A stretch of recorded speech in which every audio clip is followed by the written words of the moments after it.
This week on Christian World News, President Trump pulls out of the summit with North Korea. Why did he do it? And how can he bring Kim Jong Un back to the table? Plus, get a look at the Dead Sea Scrolls in a way you've never seen them before. See how these ancient scrolls are still revealing secrets from 2,000 years ago. The song Amazing Grace is sung in churches worldwide. Meet the man behind the song and find out how he changed the course of history.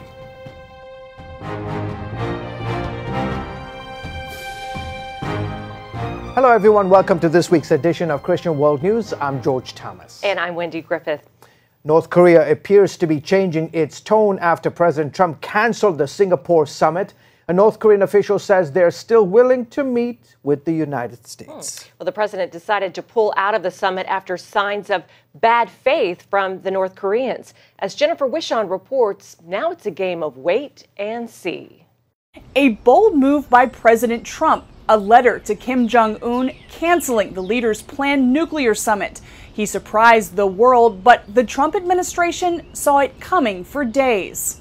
North Korea has the opportunity to end decades of poverty and oppression by following the path of denuclearization and joining the community of nations. After Secretary of State Mike Pompeo's meeting with Kim that resulted in the release of 3 American prisoners, the North Koreans failed to keep their promises. It's not about the deal. It's about the outcome.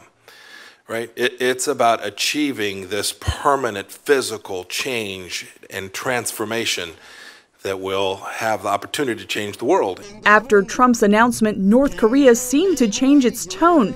A top official saying the Kim regime is open-minded in giving time and opportunity to the U.S. But for now, the Trump administration is continuing its maximum pressure campaign, crippling economic sanctions meant to force concessions out of a country already facing financial despair.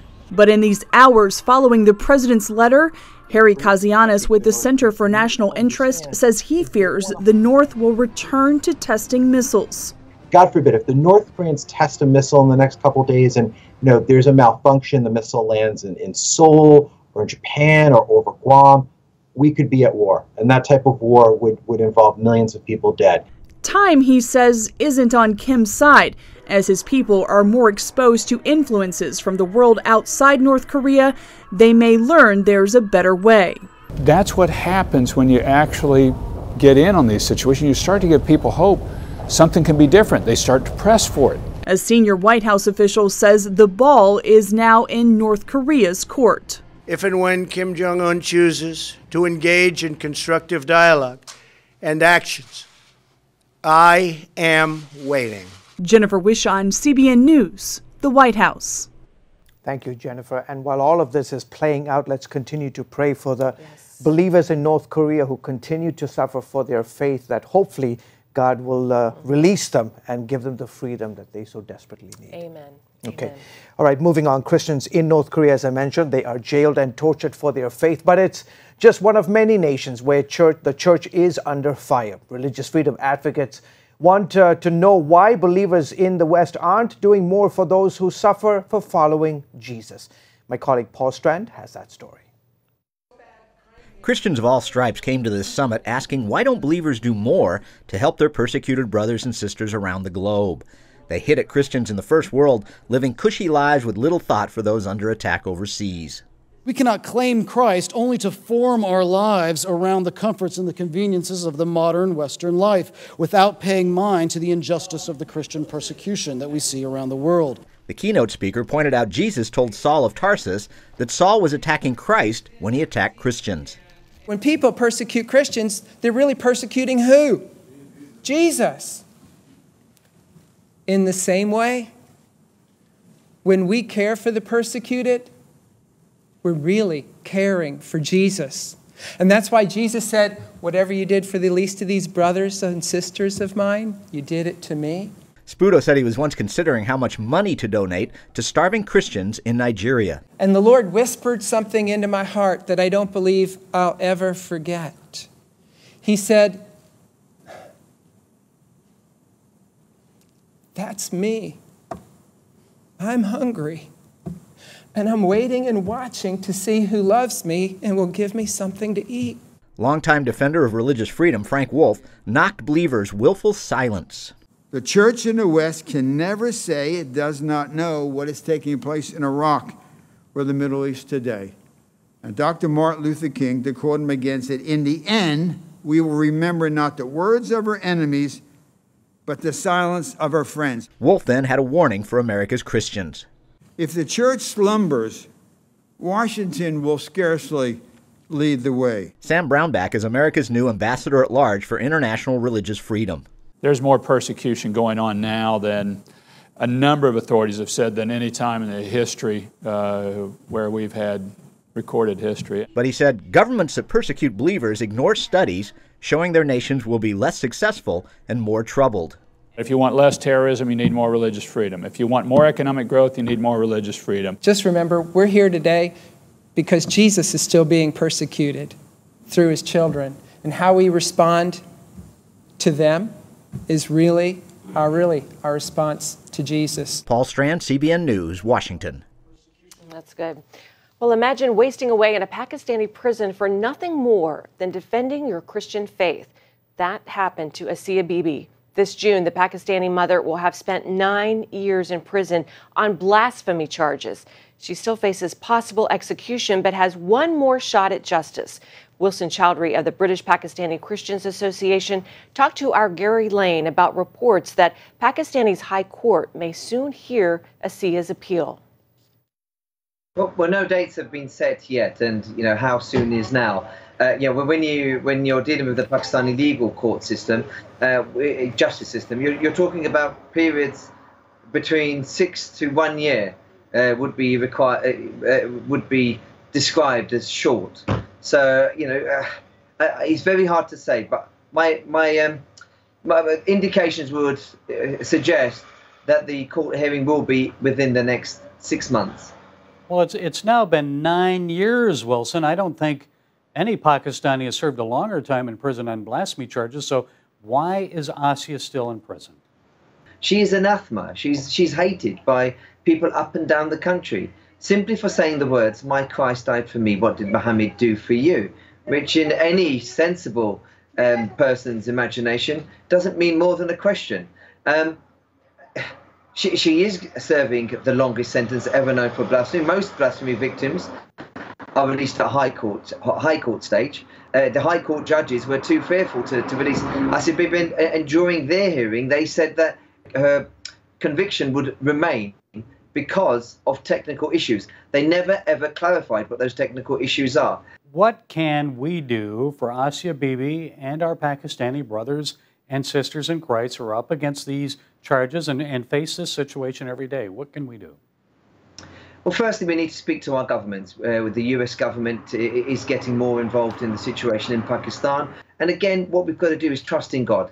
Each and every one of us must pray and pray for change, not only in the government and the way they think in Pakistan, but in the way that mass society in Pakistan operates. No longer should they see Christians as pariahs or as individuals outside the normal human sphere, if that makes sense. That's often how Christians and other minorities are viewed.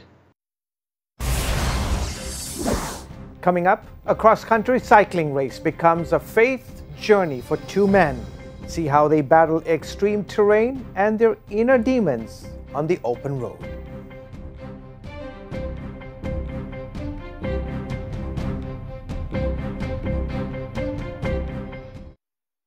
Angels were created to serve God. These magnificent beings have awesome power beyond our comprehension. CBN presents Angels, Their Power, Purpose, and Presence.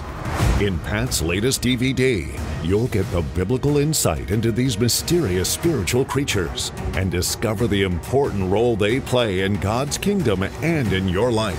We're also going to meet real people who have come face to face with these divine creatures and have experienced what can only be described as miraculous, life-changing encounters. As he started pulling me through, it was just a burst of white light. My thought is the angels were there to hold me together. I knew that this was something that was happening and it was supernatural. Angels, their power, purpose, and presence.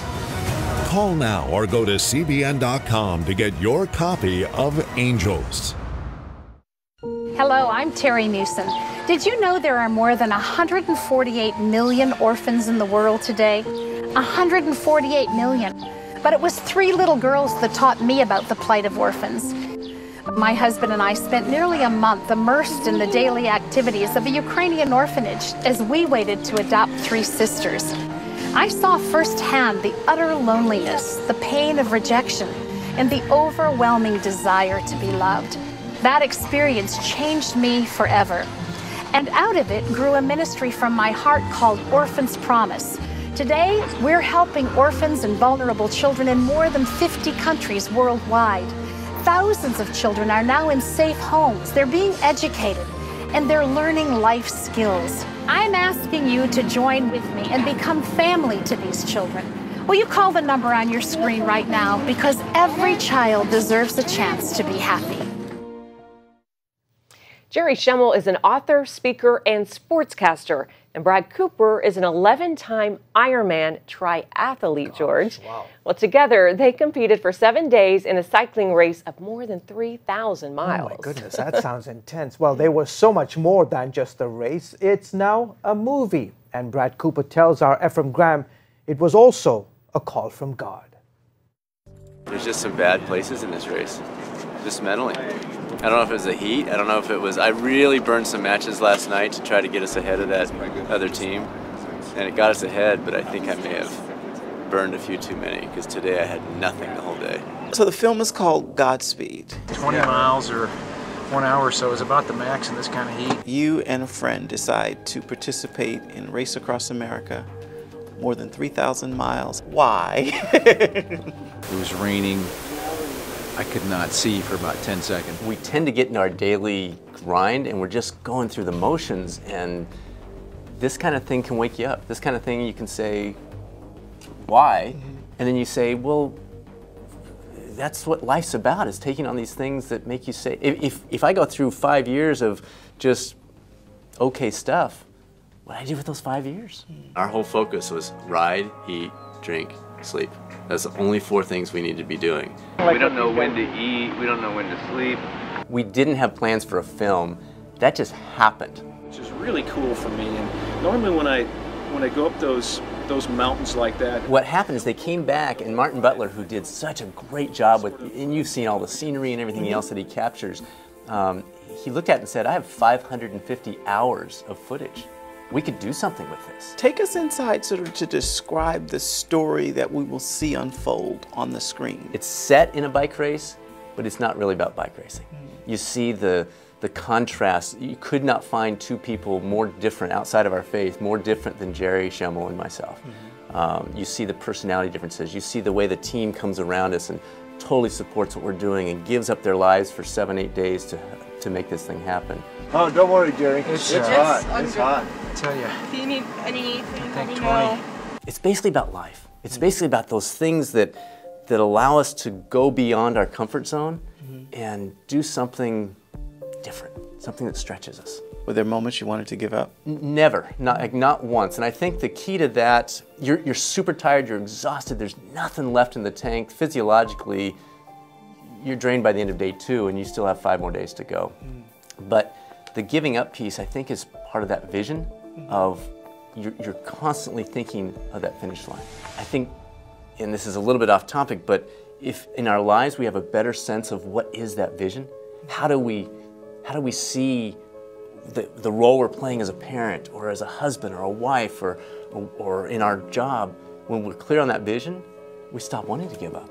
I had no idea where I was going or what was around me, and I was going 40 miles an hour. And I thought, what in the world am I doing here? I think God's always using what you're doing now for something next. Yeah. And He sees the next, we don't. We want to connect the dots. He wants us to put the dots on the page and let Him connect them. And I think what I learned is doing this or doing Ironmans or whatever, it's preparing me for something else. I feel like God called you to this. I really do. I really do. the impact we hope the film has is really exciting. People who have seen it are talking about it made me want to do something more with my life. I watched it, and even though I don't like biking, I don't like cycling, it made me think of something I want to do with my work, where I want to stretch outside of my comfort zone, or it made me think about, you know what, I am going to stop smoking, or I am going to drop that 10 pounds. So that's exciting, and then spiritually you can see the faith component throughout the race. And if that charges people up and helps them say, you know what, maybe God has something bigger planned for me than just going through the motions every day, that could be the why.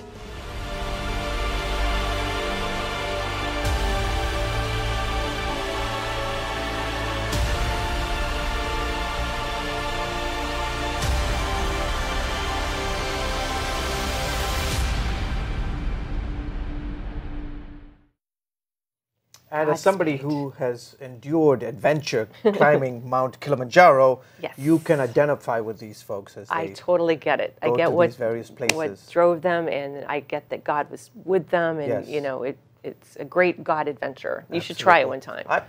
You were born in the country that is home to Kilimanjaro. That's right. Maybe not soon. I can't get him to do it. All right, well, coming up, see how new technology is uncovering new mysteries inside the Dead Sea Scrolls.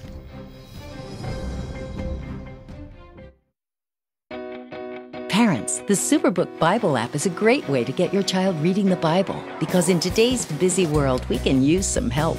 The free Superbook Bible app has fun stuff your kids will love. They'll have a blast learning the Bible, playing great games, watching cool videos, discovering heroes in the Bible. They'll have fun while they learn God's Word. The Superbook Kids Bible app, available now. Life. It's meant to be lived fully. Jesus said it. I came to give you life. Life to the fullest. Life in your family. Life in your finances. Life in your body, mind, and spirit. Life in your everyday.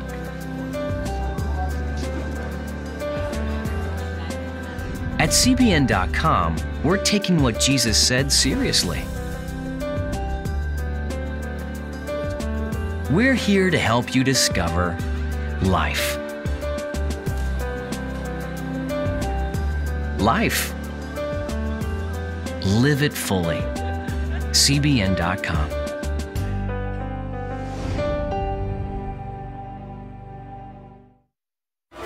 What's your emergency? We have a vehicle that is upside down and on fire.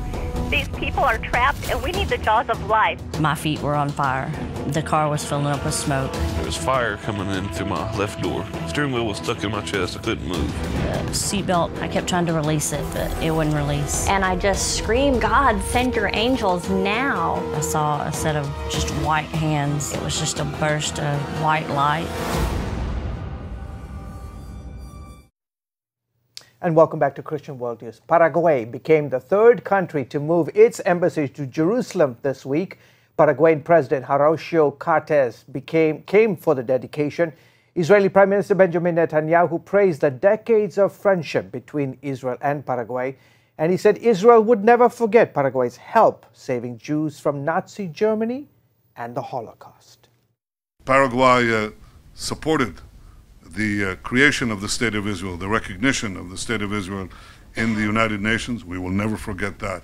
Paraguay, before but especially under your leadership, took a very bold stance in international affairs and refused to cooperate with the lies directed against Israel. We always remember that. Thank you, Horacio. Thank you. And thank you, Paraguay. And Netanyahu is also thanking the United States and Guatemala. They were the first and second to move their embassies to Israel. Honduras is likely to follow Paraguay. Well, it's 70 years since Bedouin shepherds and archaeologists discovered the Dead Sea Scrolls. And as CBN Middle East Bureau Chief Chris Mitchell reports, experts are still learning from that historic discovery. While this may look like a box of garbage, it's truly part of an ancient treasure. In our storeroom, we have a lot of boxes with fragments that, as far as I could tell, had never been sorted, had never been investigated. Orrin Abelman of the Israel Antiquities Authority found it during work to digitize and publish the Dead Sea Scrolls. It looked like it was garbage. It didn't look like there was anything here. You couldn't really see anything with your own eyes. This is the lab where experts examine fragments from the Dead Sea Scrolls discovered 70 years ago. Standing here is like hearing the echoes of Bible times from 2,000 years ago. I worked on comparing the handwriting on these fragments that I found to other manuscripts. I very quickly started finding matches between the handwriting of the scribes. Abelman used advanced imaging technology to take another look at 82 fragments he couldn't read before. 12 had enough text to work with. Probably the best example that I had is this fragment here, where the word that I read there is zamra in Hebrew, which means a song. Based on the handwriting of the scribe, I could tell that this fragment belonged to what's called the Great Psalm Scroll. Another fragment indicated an additional scroll might exist. Panina Shore heads up the Dead Sea Scrolls unit. She sees a special connection between the scrolls and Israel's 70th birthday.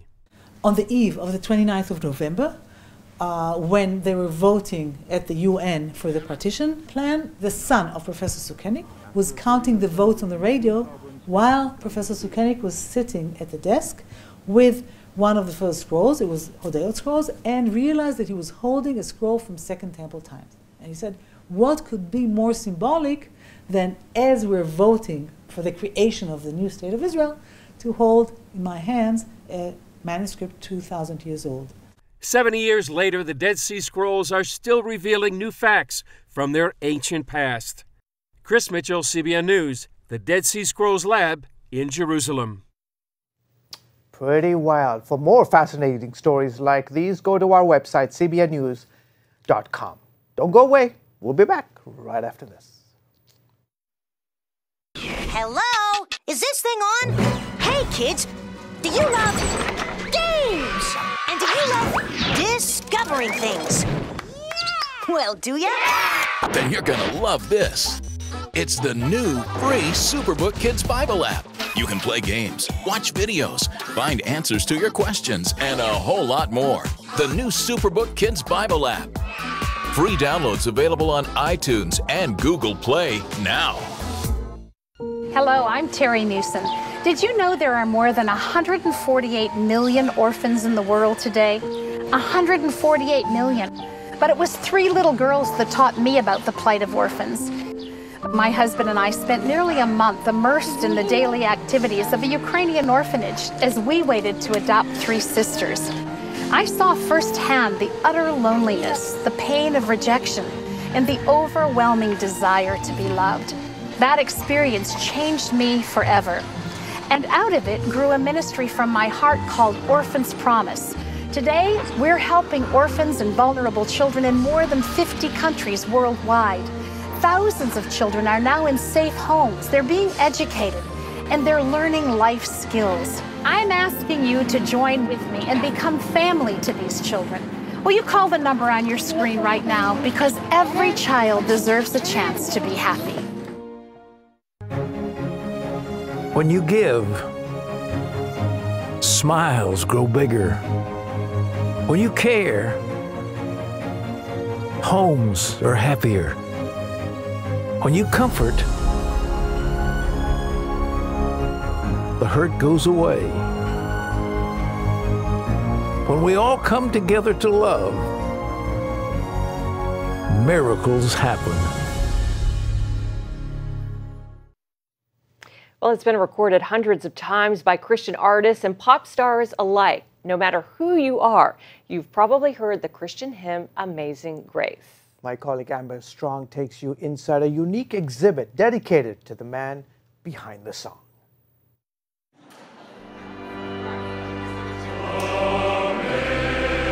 No matter the rendition or artist, that tune and those lyrics are easily recognizable. Amazing grace, how sweet the sound that saved a wretch like me. You know, churches all over the country will be singing this song on Sunday. And while you may know the song, do you really know the man behind the lyrics? John Newton is a pretty amazing story. Eilena Madrasso of DC's Museum of the Bible says behind the hopeful tune lies a dark story. He lived a pretty crazy life.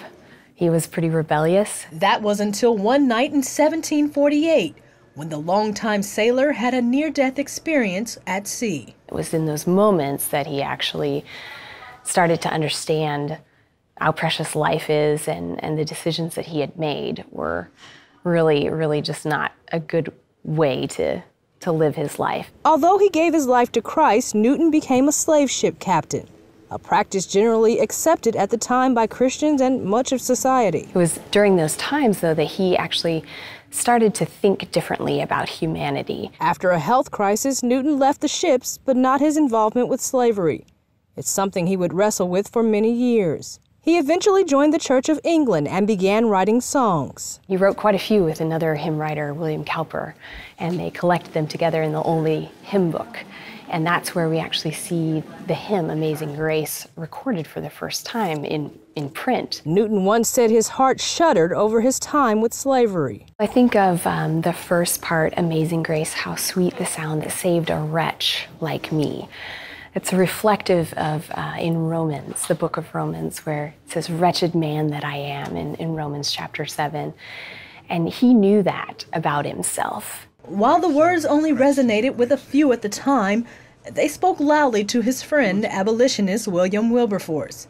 Newton's confession to Wilberforce, as portrayed in the 2006 film Amazing Grace, changed the course of history. I wish I could remember all their names.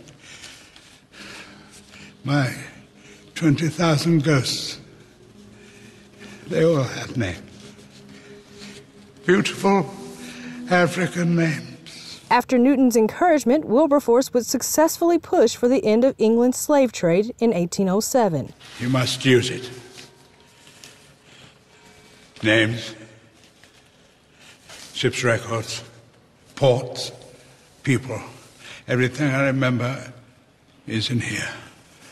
Although my memory is fading, I remember two things very clearly. I'm a great sinner and Christ is a great Savior. And then the song took off. From the Civil War to the Civil Rights Movement, to secretaries of state, and even a former U.S. president.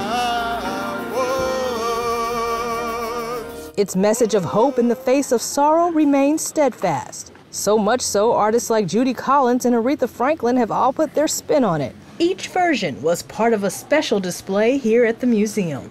It's pretty neat to actually look at all the different album covers where you have different colorings and designs, graphic design that speak to each of the genres and each of the artists. Madrasso says the idea of grace and hope is something that resonates across genres, culture, and time.